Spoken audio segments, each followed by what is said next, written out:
आणि साताऱ्यामधून एक महत्त्वाची बातमी आहे। शंभूराज देसाई यांच्या निवासस्थानासमोरील उदयनराजे यांचं चित्र हटवण्यात आलंय। उदयनराजेंचं चित्र कुणी हटवलं याबाबत अद्याप स्पष्टता नाही।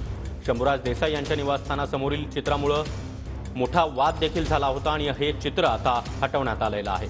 आणि या संदर्भात अधिक माहिती देण्यासाठी आमचे प्रतिनिधी संतोष नलावडे सध्या आपल्या सोबत आहेत। संतोष, शंभूराज देसाई यांच्या निवासस्थानाबाहेर उदयनराजेंचं चित्र होतं, ते चित्र आता हटवण्यात आलंय।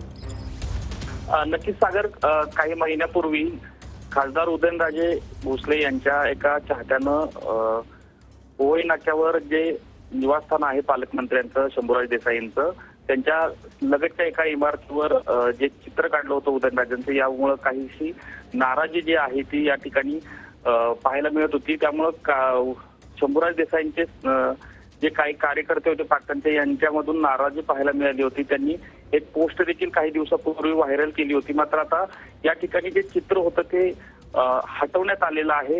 हे नेमकं चित्र कोणी हटवलं याबाबत स्पष्टता झालेली पाहायला मिळत नाही, स्पष्ट होत नाहीये नेमकं कोणी चित्र हटवलं ते। सागर, नक्की संतोष, धन्यवाद या सविस्तर माहितीसाठी।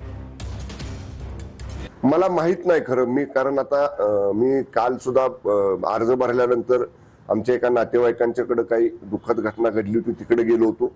मी रात्री उशिरा आलो, तोपर्यंत रंगलेलीच भिंत होती। आणि सकाळी आल्यानंतर आता तुम्ही मला सांगितल्यावर मी पाहिलं, तेव्हा त्याच्यावरचा रंग गेलेला दिसला। हा बदल कशामुळे झालाय मला माहित नाही।